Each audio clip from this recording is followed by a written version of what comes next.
Honourable members, let me take this opportunity to thank the Attorney General and his team and all those who participated in this process, all those who worked tirelessly overnight, thinking, bringing ideas, working on a document which will lead us to a future which is brighter and more generous.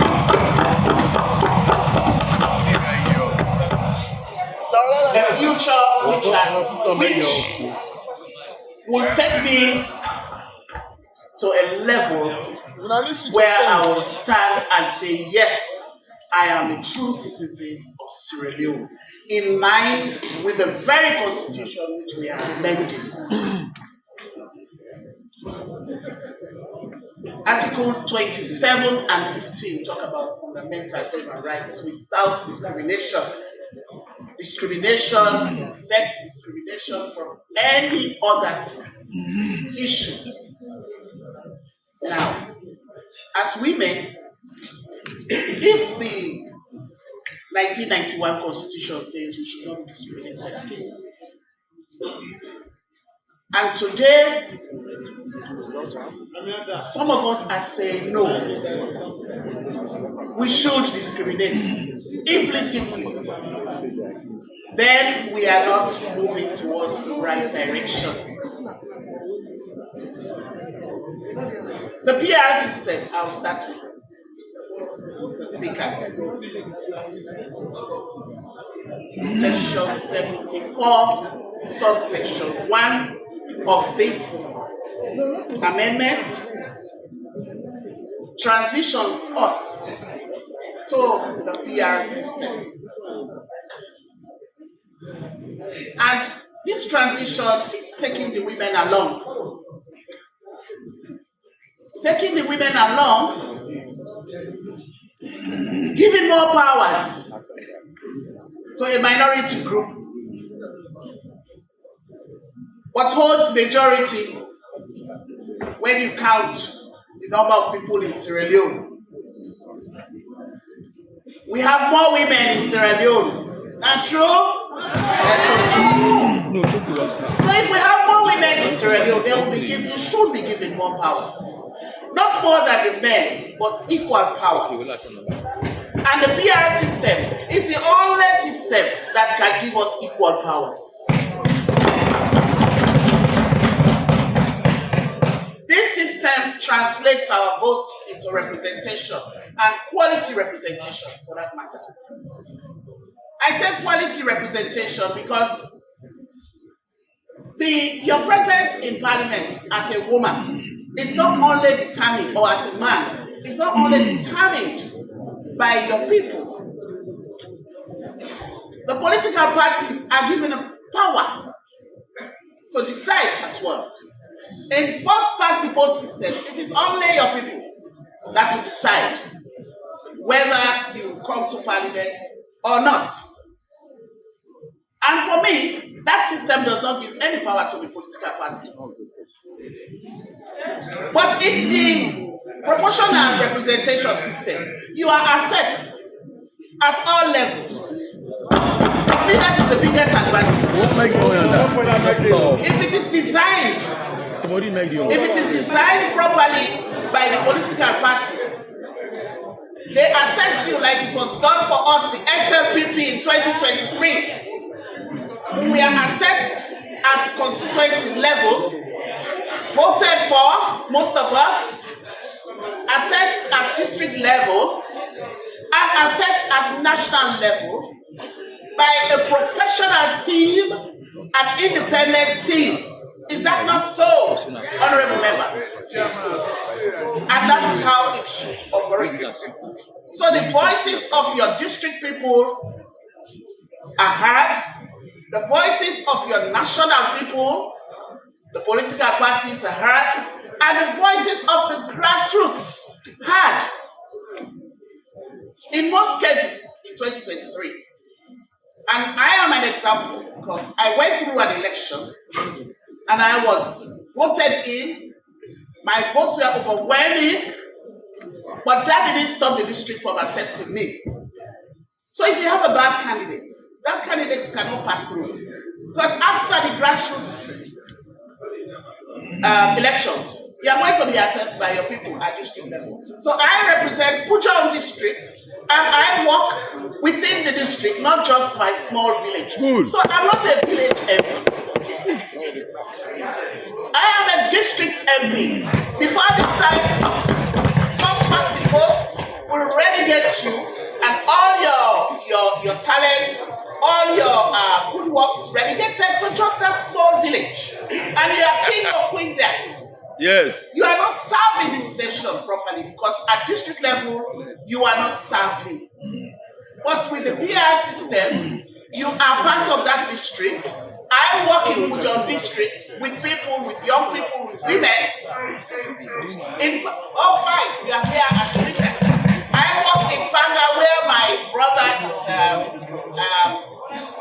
honorable member, but he doesn't have a problem with that because I contribute to the development of Puchong as a whole. So why would I relegate myself to a post system where I'll just be in Potoru, just working in Potoru, my small city?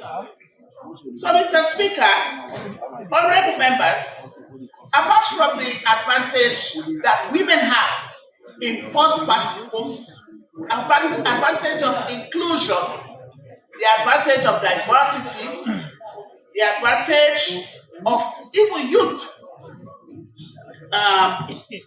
joining us here in Parliament.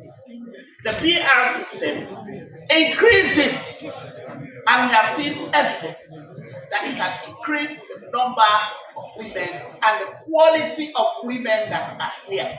If you look around, on both the APC and the SFPI, you see women of substance because they were graded as They didn't just come from the bush. They are educated. And through this assessment, we measure quality. The PR system at every given time has produced quality MPs in Parliament. Now, for the reduction of our financial burden as a country, Mr. Speaker, honorable members, the AG explained to us, he gave us evidence from ECSL that the PR system is less expensive. So why can't we just abide like this and move on? Why can't we work towards reducing the financial burden? We saw from what he said that for just one MP to go through a by-election, an average of 2 billion euros is spent. That's 2 billion. Sorry. And then for a councillor, 600 million. An average of 600 million is spent. Money. And then for a council chair, 5.4 a by-election for a council chair, you will spend 5.4 billion. All money. Billion average. That's too much for us. Since we came to Parliament in 2023, we have lost 7 people through death. 7 people. Now, if a by-election, for example, is going to be done for all those people, how much will we spend? Do the calculation. Mr. Speaker, the PR system helps us to manage our votes. It gives a voice to everyone in every district. You can't stand alone in your district. Every party is represented here in Parliament. Every district in one or majority of districts are represented, unlike the outcomes of the first past the post system.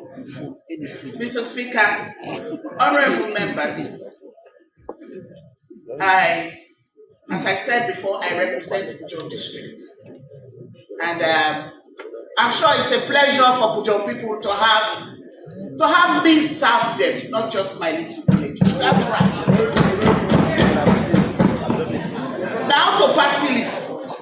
One of the advantages of the PR system and the advantages related to women Currently in the parties, you have women falling down at the bottom of the list.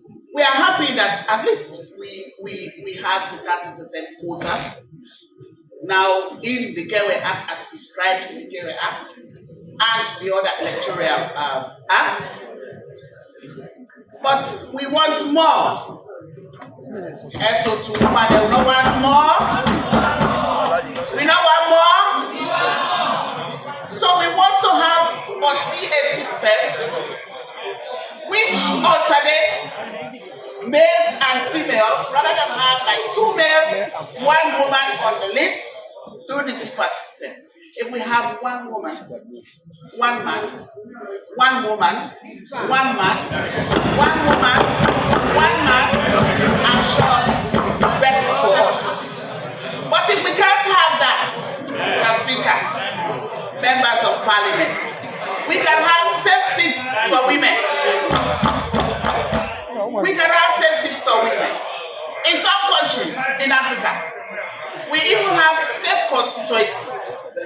Constituencies where it's only women who can go for positions in Parliament. We are not overdoing it. We are asking. You ask, you reach, you go for the sky, if you fall on the mountain, no problem. Once we carefully ensure and make efforts that the opinions of all parties are heard.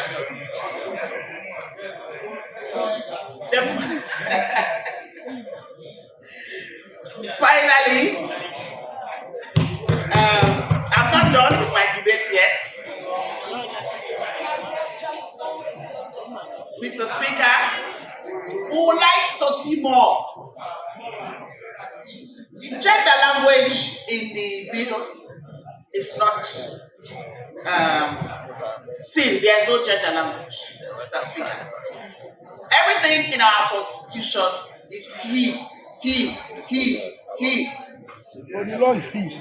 We want to see a more gender-sensitive law, where you will say he or she, his or her, or he or she, his or her, him or her. So we want to see a gender-neutral language or gender-sensitive language in all our laws, Mr. Speaker. Because when you see he, you remember that it is still a male-dominated country. That the language used is more of he. The Lord and man. So, Mr. Speaker, we want you to consider changing some of this language to make them gender-friendly. Now for the changes with regard to the 30% quota. As I said, we the women want more. We are happy that inshallah this provision, this 30% quota will be entrenched in the amendment. But there is so much needed to support women financially. If we want to see women empowered, if we want to see more women in politics, we need to remove the financial barriers that are preventing women to go into politics, because men are more financially stable than women. Mr. Speaker, honorable members, I would like to mention some of the comments I have for the other sections in the Amendments Act. Section 32B, subsection 3, mentions the possibility to have a search committee.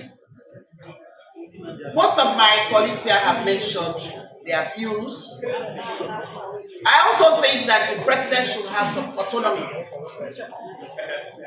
The president should be able to choose the electoral commissioner in consultation as described or as going to be described after this, because a lot of us have mentioned the importance of describing what consultation really stands for. He must have that autonomy, and that's why we trusted him, or we trust the president to take decisions for us. The commissioners under section 32B, it is mentioned that they should only have first degree. If the chief electoral commissioner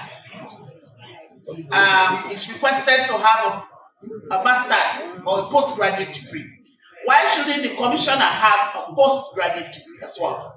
Because he may eventually ask for the electoral commissioner. So I would suggest that all commissioners have a postgraduate degree. That will inspire people to study. Mr. Speaker, honorable members, my colleagues have mentioned issues around citizenship. I am not against inclusiveness and bringing fresh brains from abroad, because we all have children and family out, having children as well. But I beg this House to add clauses that will give them opportunity to spend time here in this country and see how the system works. Because in some offices, for example, you go, somebody is just coming from abroad, he or she doesn't understand a thing about the system. And it's been heart-rendering to see those people leading teams, and when they are leading teams, they have a lot of problems because they don't understand the systems here. So we would like to see where people come, spend some time here with us, we all move at the same pace, and then they can be given leadership positions. Mr. Speaker, honorable members, regarding the section 76 of section 2, which refers to the qualifications for MPs to be elected, and those things that disqualify them, I think we should add drug-related offenses. If you are dealing with drugs, then you are worse than a murderer, because you are killing youth. You are destabilizing the whole system. So if a murderer is not allowed to vie for the position, then a drug seller or a drug convict should not in any way come here, or else they will make Parliament a drug center. So I would like that to be added, Mr. Speaker. Mr. Speaker, honorable members, let me touch on section 52, subsection 1, which talks about vacancy of, the president. I must say that on the very day of election, like my colleagues have said before, the very day of winning, His Excellency or Her Excellency should start working.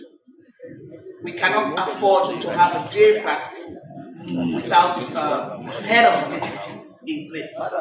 So I support that aspect. Mr. Speaker, honorable members, I would like to thank you again for all the support we have had in understanding what this amendment is all about. A lot of consultation was done. Some of us can attest to it because we are following up with teams that we are working. I don't think there was an issue of consultation. When you see the number of position papers that have been received, you know that people have been consulted. So we are happy that we are here today and the public is aware of what is happening. It all depends on us now to be reasonable and think Sierra Leone. Yeah. Let us not think as a political party anymore in this room. Exactly. If we think as a political party, we are going to lose it. Yeah, right. Because the controversial issues in this bill hinge on our very democracy and our life. We may not want our children to ask us questions regarding DRC that will embarrass us. First of all, we started on a good note.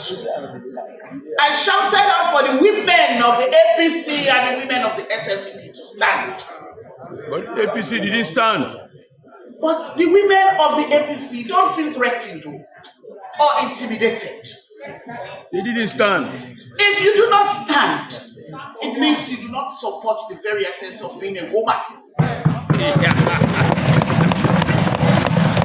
you know you support the PR system as a woman, please stand up.